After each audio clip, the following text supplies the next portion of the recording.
જય મુરલીધર વિદ્યાર્થીઓ, આજે આપણે ધોરણ 9માં સામાજિક વિજ્ઞાનનો પ્રકરણ 15મું જળ પરિવાહ વિશે જોઈશું.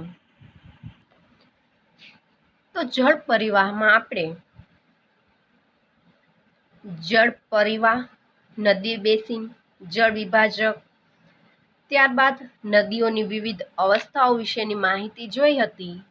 તો આજે આપણે હિમાલયની નદીઓ અને દ્વીપકલ્પીયની નદીઓ વિશેની અલગ અલગ માહિતી જોઈશું. કે સિંધુ, ગંગા તથા બ્રહ્મપુત્ર હિમાલયમાંથી નીકળતી મુખ્ય નદીઓ છે. આ નદીઓ લાંબી છે તેમજ અનેક શાખાઓ તેમને મળે છે. કોઈ એક મોટી નદી તથા તેની શાખા નદીઓ એકબીજાને મળે ત્યારે જે સ્વરૂપ રચાય છે તેને જળ પરિવાહ પ્રણાલી કહેવામાં આવે છે.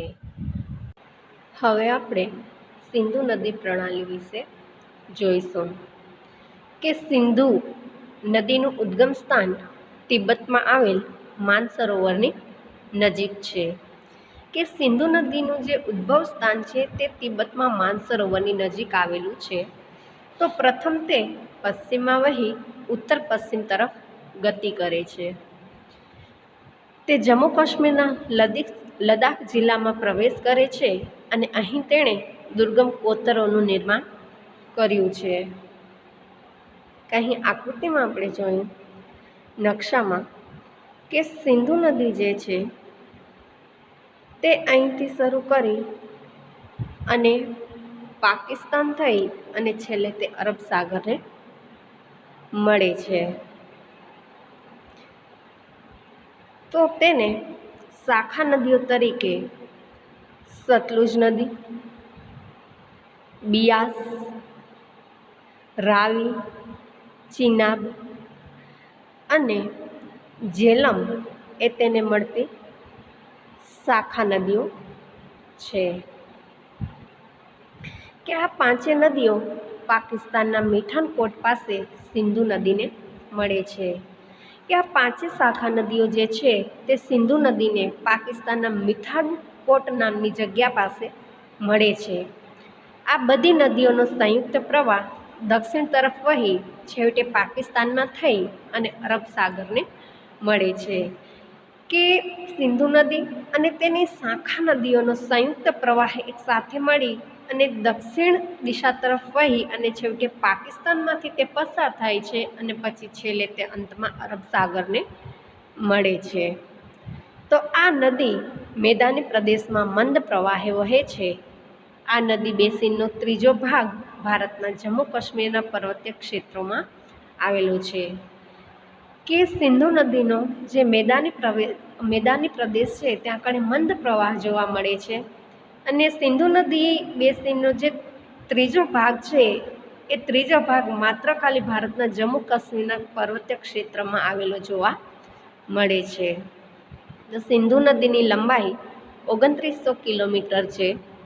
સિંધુ નદીના પાણીની વહેંચણી માટે 1960માં પાકિસ્તાન સાથે વહેંચણી કરાર કરવામાં આવ્યો. તે અનુસાર તેના જળ જથ્થામાંથી ભારત માત્ર 20% જળનો ઉપયોગ કરી શકે. સતલુજ, રાવી અને બિયાસના જળના ઉપયોગથી પંજાબ, હરિયાણા અને રાજસ્થાનના દક્ષિણ પશ્ચિમ ક્ષેત્રોમાં સિંચાઈ શક્ય બની છે. હવે આપણે ગંગા નદી પ્રણાલી વિશે જોઈશું. કે હિમાલયની ગંગોત્રી હિમ નદીમાંથી નીકળેલ ભાગીરથી અને અલકનંદા દેવપ્રયાગમાં ઉત્તરાખંડ પરસ્પર મળે છે. પહાડી પ્રદેશો છોડી ગંગા હરિદ્વાર આગળથી મેદાની પ્રદેશમાં પ્રવેશે છે. તો અહીં આપણે નકશામાં જોઈએ કે ગંગા નદી જે છે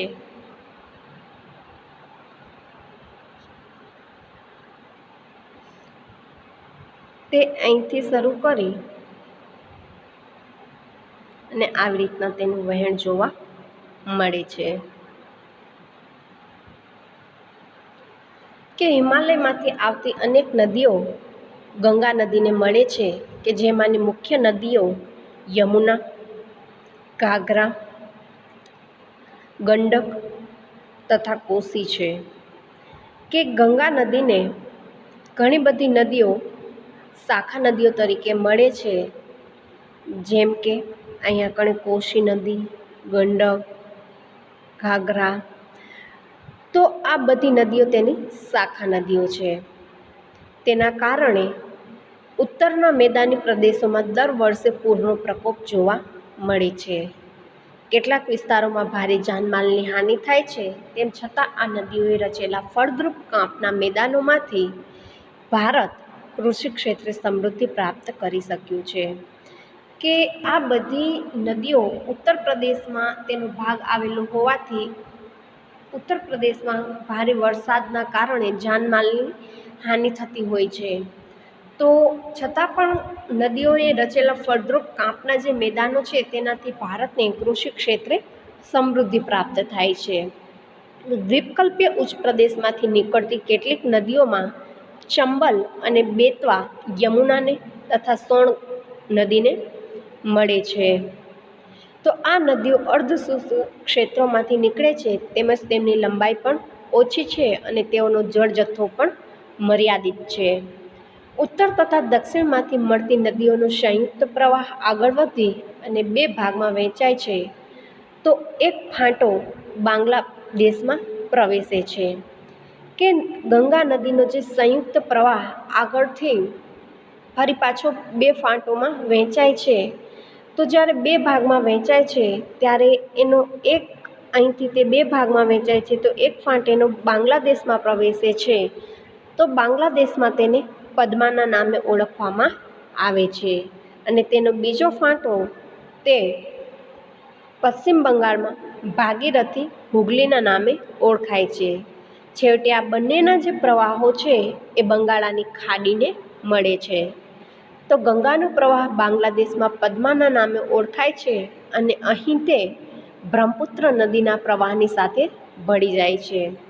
કે બાંગ્લાદેશમાં ગંગા નદી જે છે તે પદ્માના નામે ઓળખાય છે અને કે પછી તે બ્રહ્મપુત્ર નદીની સાથે તેનું વહેણ મળે છે અને તેનો સંયુક્ત પ્રવાહ જે છે ગંગા નદી અને બ્રહ્મપુત્ર નદીનો સંયુક્ત પ્રવાહ બાંગ્લાદેશમાં મેઘનાના નામે ઓળખાય છે. તો ગંગા અને બ્રહ્મપુત્ર નદીનો મુખ ત્રિકોણ પ્રદેશ એ સૌથી વધુ રસાળ ફળદ્રુપ પ્રદેશ છે કે જેને સુંદરવનના નામે ઓળખવામાં આવે છે. તો ગંગાના મુખ ત્રિકોણ પ્રદેશને સુંદરવન એટલા માટે કહેવામાં આવે છે કે અહીં સુંદરી નામના વૃક્ષો પુષ્કળ પ્રમાણમાં થાય છે. ભારતના સંદર્ભે સુંદરવન મુખ પ્રદેશ એ મેંગ્રોવ જંગલો માટે અત્યંત જાણીતું છે. કે ભારતના સંદર્ભમાં આપણે જોઈએ તો સુંદરવન જે મુખ પ્રદેશ છે તે મેંગ્રોવ જંગલો માટે ખૂબ જ પ્રખ્યાત છે. અંબાલા સમુદ્ર સપાટીથી 300 મીટરની ઊંચાઈએ છે અને સુંદરવન સમુદ્ર સપાટીથી નજીક છે. અહીંથી ધીમો ઢોળાવ છે. તો આ ગણતરી વિચારતા પ્રત્યેક 6 કિલોમીટરે 1 મીટર ઢોળાવ ઓછો થાય છે. તેથી આ નદીમાં વિસર પણ વધારે જોવા મળે છે. હવે આપણે બ્રહ્મપુત્ર નદી પ્રણાલી વિશે જોઈશું. કે બ્રહ્મપુત્ર જે નદી છે તે અહીંથી આવી રીતના તેનું વહેણ જોવા મળે છે. કે બ્રહ્મપુત્ર નદી તિબેટમાં આવેલા માનસરોવરની પૂર્વમાંથી તથા સિંધુ અને સતલુજના મૂળની નજીકથી નીકળે છે. કે બ્રહ્મપુત્ર નદી જે છે તે તિબેટમાં જે માનસરોવર આવેલું છે તેના પૂર્વ દિશામાંથી સિંધુ અને સતલુજના મૂળની નજીકમાંથી નીકળે છે. કે તેની વધુ પ્રવાહ લંબાઈ ભારતની બહાર છે. કે બ્રહ્મપુત્ર નદીની જે વધારે પ્રવાહ છે તે ભારતની બહાર જોવા મળે છે અને આ નદી હિમાલયને સમાંતર પૂર્વમાં વહે છે. કે બ્રહ્મપુત્ર નદી જે છે તે હિમાલય પર્વત શ્રેણીને સમાંતર પૂર્વ દિશામાં વહે છે. નામચા બરવા પાસેથી અંગ્રેજી યુ આકારે વળાંક લઈ ભારતના અરુણાચલ પ્રદેશમાં તે પ્રવેશ કરે છે. તો અરુણાચલ પ્રદેશમાં તેને દિહાંગના નામે ઓળખવામાં આવે છે અને દિહાંગ, લોહિત અને કેનુલા જેવી શાખા નદીઓ મળી અને અસમમાં તેને બ્રહ્મપુત્ર તરીકે ઓળખવામાં આવે છે. બ્રહ્મપુત્ર નદી એક માત્ર પુરુષવાચક સર્વનામ ધરાવતી નદી છે કે આપણે બીજી કોઈ પણ નદીઓ વિશે જોઈશું, જેમ કે સિંધુ, ગંગા, નર્મદા, ગોદાવરી, કાવેરી, તો એ બધા જે નામો છે સ્ત્રીવાચક નામો છે, જ્યારે બ્રહ્મપુત્ર એક જ માત્ર પુરુષવાચક સર્વનામ ધરાવતી નદી છે અને જેની લંબાઈ લગભગ 2900 કિલોમીટર છે. બ્રહ્મપુત્ર નદીને તિબેટમાં તસાંગપો અને બાંગ્લાદેશમાં જમુનાના નામે ઓળખવામાં આવે છે. કે અહીં નકશામાં આપણને જોવા મળે છે કે તિબેટમાં તેને તસાંગપોના નામે ઓળખવામાં આવે છે અને અહીં બાંગ્લાદેશમાં તેને જમુનાના નામે ઓળખવામાં આવે છે. તો બ્રહ્મપુત્રના સમગ્ર પ્રવાહ દરમિયાન માજુલી નામનો એક નદીય ટાપુ જે વિશ્વમાં સૌથી મોટો છે, કે બ્રહ્મપુત્ર નદીનો જે આખો પ્રવાહ છે એ પ્રવાહમાં માજુલી નામનો એક નદીય ટાપુ છે કે જે નદીય ટાપુ વિશ્વનો સૌથી મોટો ટાપુ ગણાય છે. તો તિબેટમાં આ નદીમાં કાંપનું પ્રમાણ બહુ ઓછું છે અને ભારતમાં આ નદી વધારે વરસાદવાળા ક્ષેત્રમાંથી પસાર થાય છે. કે તિબેટમાં બ્રહ્મપુત્ર નદીમાં કાંપનું પ્રમાણ બહુ ઓછું જોવા મળે છે, પરંતુ ભારતમાં બહુ જ વધારે વરસાદવાળા ક્ષેત્રમાંથી બ્રહ્મપુત્ર નદી પસાર થાય છે. તેથી અહીંથી જળજથ્થાની અને કાંપની માત્રામાં વધારો થાય છે. અસમમાં અનેક શાખા નદીઓ તેને મળે છે. તો આમ બ્રહ્મપુત્ર નદી ગુંફિત સ્વરૂપમાં વહે છે, કે અસમમાં તેને અનેક નાની મોટી શાખા નદીઓ મળે છે અને આ રીતના બ્રહ્મપુત્ર નદી જે છે તે ગુંફિત સ્વરૂપમાં વહેતી જોવા મળે છે. તો દર વર્ષે વર્ષા ઋતુમાં આ નદીના જળજથ્થામાં મોટા પ્રમાણમાં વધારો થાય છે. પરિણામે અસમ અને બાંગ્લાદેશમાં વારંવાર આવતા પૂરથી ભારે વિનાશ થાય છે. કે વર્ષા ઋતુમાં બ્રહ્મપુત્ર નદીમાં જે જળજથ્થો કે જળની માત્રા છે તેમાં ખૂબ જ વધારે પ્રમાણમાં વધારો થાય છે. તો પરિણામે અસમ અને બાંગ્લાદેશમાં વારંવાર આવતા પૂરથી ભારે વિનાશની પરિસ્થિતિ સર્જાતી જોવા મળે છે. તો ઉત્તર ભારતની બીજી નદીઓ કરતાં આ નદી વિરોધાભાસ જોવા મળે છે. કે ઉત્તર ભારતની બીજી નદીઓ છે તેના કરતાં બ્રહ્મપુત્ર નદી સંપૂર્ણ રીતે વિરોધાભાસ છે. તો અસમમાં ચોમાસા દરમિયાન પડતા વરસાદને કારણે અહીં વધારે માત્રામાં નિક્ષેપ પણ થાય છે અને આ નદીમાં રેતીના પ્રમાણમાં વધારો થતાં તેની સપાટી ઊંચી આવતી જાય છે. તેથી આ નદીના પ્રવાહમાં વારંવાર માર્ગ પરિવર્તન જોવા મળે છે. હવે આપણે દ્વીપકલ્પીય નદીઓ વિશેની માહિતી જોઈશું. કે અત્યાર સુધી આપણે જે નદીઓ જોઈ તે હિમાલયમાંથી નીકળતી નદીઓ હતી અને હવે આપણે દ્વીપકલ્પીય નદીઓ વિશે જોઈએ. તો પશ્ચિમ ઘાટ દ્વીપકલ્પીય નદીઓનો મુખ્ય જળ વિભાજક છે. કે પશ્ચિમ ઘાટ એ દક્ષિણ ભારતના પશ્ચિમ કિનારે દક્ષિણથી ઉત્તર દિશામાં વ્યાપ્ત છે. કે પશ્ચિમ ઘાટ જે છે તે દક્ષિણ ભારતમાં દક્ષિણથી ઉત્તર દિશા તરફ વ્યાપ્ત છે. તો મહાનદી, ગોદાવરી, કૃષ્ણા, કાવેરી વગેરે દ્વીપકલ્પની મુખ્ય નદીઓ છે. તો આ બધી નદીઓ પૂર્વ તરફ વહી અને બંગાળાની ખાડીને મળે છે.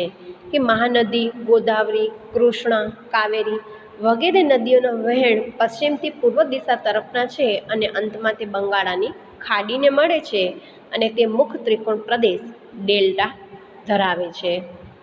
તો પશ્ચિમ ઘાટની પશ્ચિમે અનેક નદીઓ વહે છે.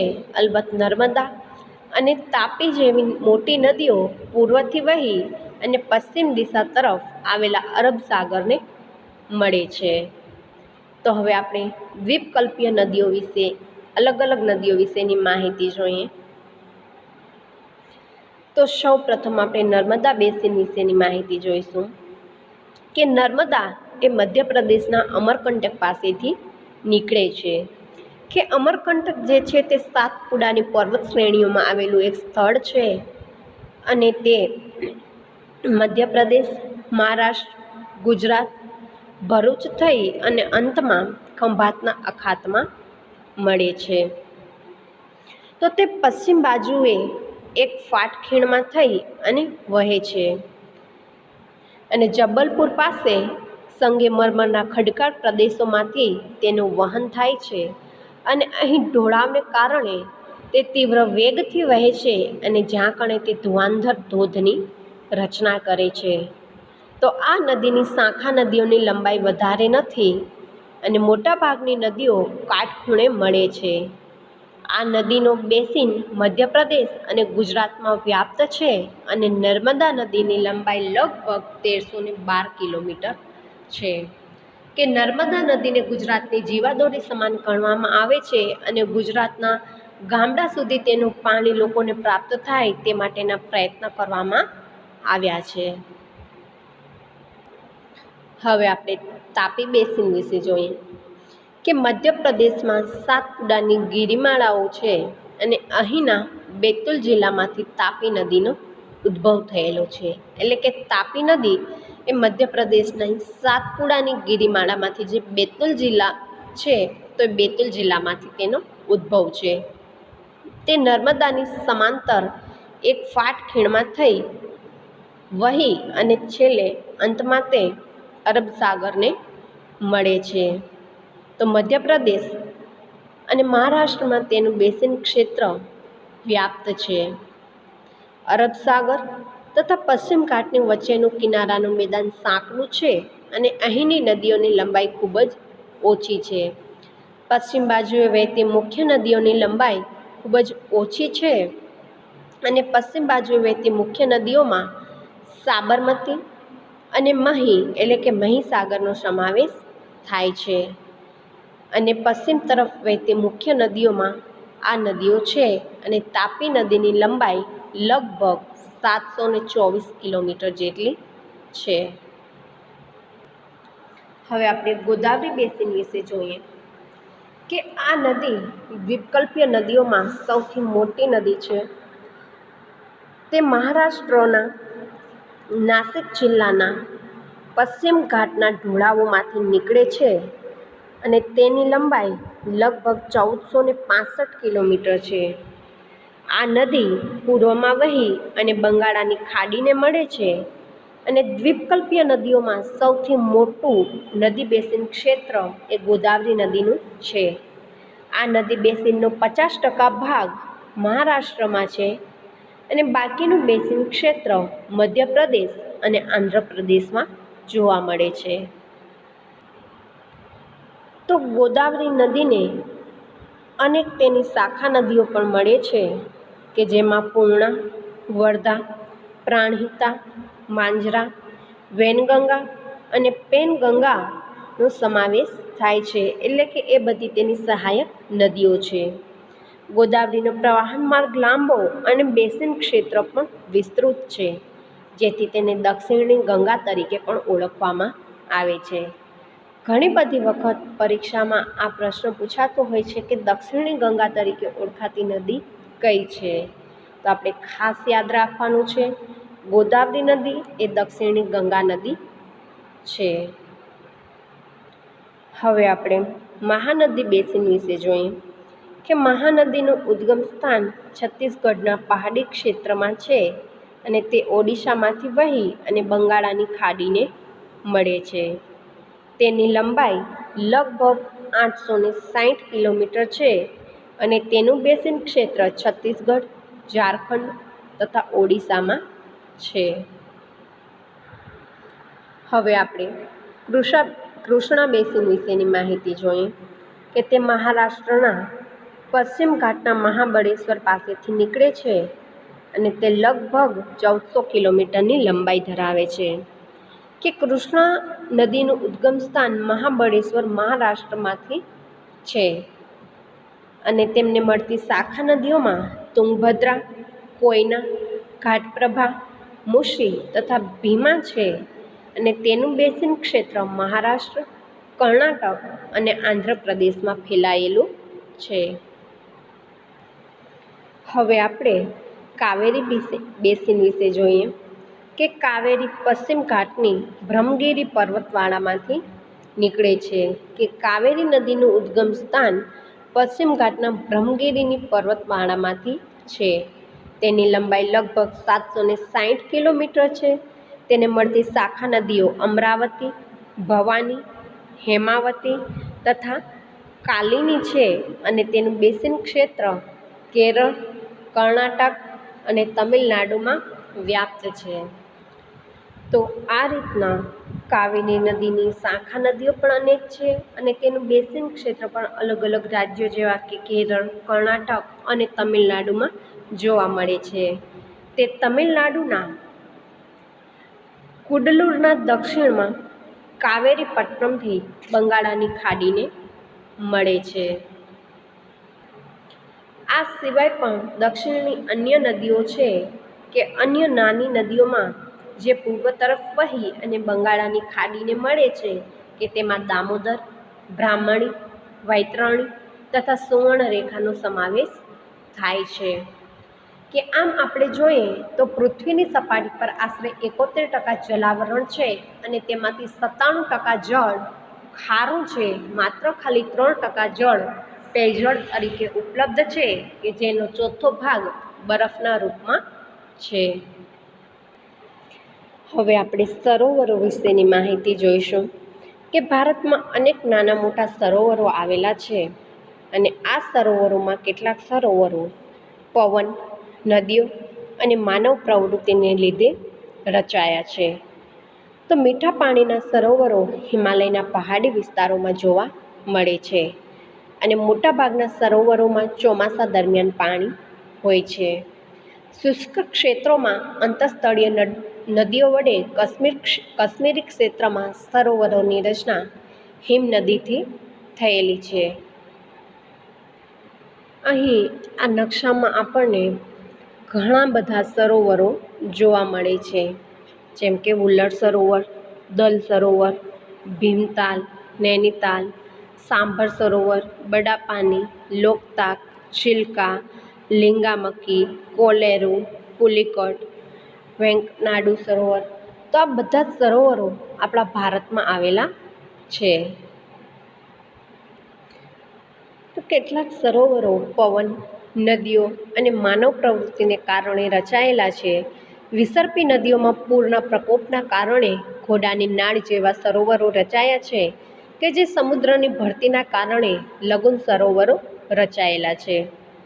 ચિલ્કા, કોલેરુ અને પુલિકટ આ પ્રકારના સરોવરોનું ઉત્તમ ઉદાહરણ છે. તો રાજસ્થાનનું સાંભર સરોવર એ ખારા પાણીનું સરોવર છે કે જેમાંથી મીઠું પકવવામાં આવે છે. તો મીઠા પાણીના સરોવરો હિમાલયના ક્ષેત્રમાં છે કે જે હિમનદી દ્વારા નિર્માણ પામ્યા છે. જે તે સમયે હિમનદીના ગર્તમાં પાણી ભરાવાથી સરોવરો રચાયા અને હિમનદીનો બરફ પીગળી જતાં અહીં સુંદર સરોવરો બન્યા. તો કાશ્મીરનું વુલ્લડ સરોવર એ ભૂગર્ભીય ક્રિયાઓ દ્વારા રચાયેલું જોવા મળે છે. તો આ સિવાય પણ દલ સરોવર, ભીમતાલ સરોવર, નૈનીતાલ, લોકતાલ અને બડાપાની વગેરે જે સરોવરો છે તે આ ક્ષેત્રોમાં એટલે કે કાશ્મીર ક્ષેત્રમાં જોવા મળે છે. હવે આપણે સરોવરોની ઉપયોગિતા વિશેની માહિતી જોઈશું કે સરોવરો માનવીને અનેક રીતે ઉપયોગી છે. કેટલીક નદીઓ સરોવરોમાંથી ઉદ્ભવે છે કે જ્યાં વધુ વરસાદ પડે છે તેવા ક્ષેત્રોમાં આવેલા સરોવરોમાં વધારે પ્રમાણમાં જળ સંચિત કરી શકાય છે અને સંચિત કરેલા જળનો ઉપયોગ સિંચાઈ અને અન્ય ઉપયોગ માટે થાય છે. કે સરોવરોમાં જે વધારે પાણી હોય કે વધારે જળનો સંચય કરી અને એ જળનો આપણે સિંચાઈ તરીકે ઉપયોગ કરી શકીએ છીએ. તો સરોવરમાં સંગ્રહ કરેલા પાણીનો ઉપયોગ દુષ્કાળ વખતે પણ થઈ શકે છે. તો માનવી દ્વારા નિર્મિત નદી પર બંધાયેલ સરોવરો વિદ્યુત ઉત્પન્ન કરવામાં પણ ઉપયોગી છે. કે ઘણા સરોવરો તો કુદરતી સૌંદર્યમાં વધારો કરે છે અને પરિણામે આવા સરોવરો સહેલગાહ તરીકે વિકસિત થયા છે. તો સરોવરોમાં મત્સ્ય પ્રવૃત્તિ અને પ્રવાસન સ્થળો તરીકે પણ મહત્ત્વ ધરાવે છે. તો આ રીતના આપણા માટે સરોવરો ખૂબ જ ઉપયોગી સાબિત થયા છે. નદીઓનું આર્થિક મહત્ત્વ કે માનવ ઇતિહાસમાં નદીઓનું મહત્ત્વ સૌથી વધુ રહ્યું છે. નદીઓનું પાણી કુદરતી સંસાધન છે અને તે માનવીની ઘણી બધી પ્રવૃત્તિઓ માટે અનિવાર્ય છે કે તેણે માનવીની પ્રાથમિક જરૂરિયાતો સંતોષી છે. ખેતી અને ઉદ્યોગોનો વિકાસ નદીઓના લીધે જ થયો છે. પ્રાચીન સંસ્કૃતિઓ પણ નદીઓને આભારી રહી છે. તો મોટાભાગના શહેરો નદી કિનારે વિકાસ પામ્યા છે, જેમ કે દિલ્હી, કોલકાતા, અમદાવાદ, સુરત, ભરૂચ વગેરે શહેરો નદી કિનારે જ વિકસેલા છે. ભારત જેવા કૃષિપ્રધાન દેશની કૃષિના વિકાસ માટે નદીને પાયો ગણવામાં આવે છે. તો આધુનિક સમયમાં તેના જળનો ઉપયોગ પીવા માટે, સિંચાઈ માટે, જળવિદ્યુત માટે તથા નૌકા વિહાર માટે થાય છે. તો આ રીતના નદીઓનું આર્થિક મહત્ત્વ ખૂબ જ વધારે જોવા મળે છે. નદી પ્રદૂષણ વિશેની માહિતી જોઈએ તો નદીના પાણીનો ઉપયોગ ઘરેલું, કૃષિ તથા ઔદ્યોગિક ઉત્પાદન પ્રવૃત્તિમાં વધારે પડતો થાય છે. કે આપણે નદીઓને લોકમાતા કહીએ છીએ, તેમ છતાં નદીઓમાં ગટરનું અને ઉદ્યોગોનું મલિન જળ છોડીએ છીએ. કે શહેરોની ગટરોના પાણી શહેર પાસે આવેલી નદીઓમાં ઠલવાય છે. ઉપરાંત શહેરોનો કચરો પણ નદીના પાણીમાં નાખીએ છીએ. પરિણામે માનવી જેને લોકમાતા કહે છે તેવા નદીના પાણીને પ્રદૂષિત કરે છે. કે આમ ઔદ્યોગિકરણ અને શહેરીકરણને કારણે જળ પ્રદૂષણમાં સતત વધારો થયા કરે છે. કે નદીના પાણીનું પ્રદૂષણ આપણી રાષ્ટ્રીય સમસ્યા બની ગઈ છે અને નદીના પાણીને દૂષિત થતું અટકાવવા સરકાર હાલમાં પ્રયત્ન કરી રહી છે. અને આ સંદર્ભે સરકારશ્રીની કામગીરી સાથે લોક ભાગીદારી પણ એટલી જ જરૂરી છે. કે જળ પ્રદૂષણ અટકાવવામાં સરકાર તો પ્રયત્ન કરે જ છે, પરંતુ માત્ર ખાલી સરકાર દ્વારા જ જળ પ્રદૂષણ અટકાવી શકાશે નહીં. તો તેના માટે લોક ભાગીદારી પણ ખૂબ જ અનિવાર્ય છે. કે દિવસે ને દિવસે જળનું પ્રદૂષણ જે છે એ ખૂબ જ વધતું જાય છે. તો નદી પ્રદૂષણ અથવા તો જળ પ્રદૂષણ અટકાવવાના ઉપાયો આપણે જોઈએ કે જળ પ્રદૂષણ ઘટાડવા કડક નિયમોનું પાલન કરાવવું જોઈએ. રાષ્ટ્રીય નદી સંરક્ષણ યોજના નેશનલ રિવર કન્ઝર્વેશન પ્રોજેક્ટ દ્વારા જળ શુદ્ધિકરણના કાર્યક્રમો અમલી બનાવવા જોઈએ. ઔદ્યોગિક એકમો પોતાનું પ્રદૂષિત પાણી નદીમાં છોડતા અટકાવવા જોઈએ. કે ઔદ્યોગિક એકમો દ્વારા નદીઓમાં પ્રદૂષિત પાણી ન છોડે તેના માટેના કેટલાક કડક નિયમો બનાવવા જોઈએ. કે ઔદ્યોગિક એકમોએ પોતાના ઉદ્યોગો દ્વારા છોડવામાં આવતા રાસાયણિક જળમાં રહેલા હાનિકારક તત્વો દૂર કરવા જોઈએ અને તે જ હાનિકારક તત્વો દૂર કર્યા બાદ પછી તેને નદીમાં પાણી છોડવું જોઈએ. કે દરેક નાગરિકે નદીમાં સ્વચ્છ પાણી રહે તે માટે ખાસ ધ્યાનમાં રાખવા જેવી બાબત કે ઘરનો કચરો નદીના પાણીમાં ન ભળે તેની દરેક નાગરિકે કાળજી લેવી જોઈએ. કે નેશનલ રિવર કન્ઝર્વેશન પ્રોજેક્ટ દ્વારા નદી સંરક્ષણ યોજના અને ગંગા નદીના શુદ્ધિકરણના બીજા તબક્કામાં રાષ્ટ્રીય નદી સંરક્ષણ યોજના દાખલ કરવામાં આવી છે. તો અહીં આપણો 15મો પાઠ જળ પરિવાહ પૂર્ણ થાય છે. અસ્તુ.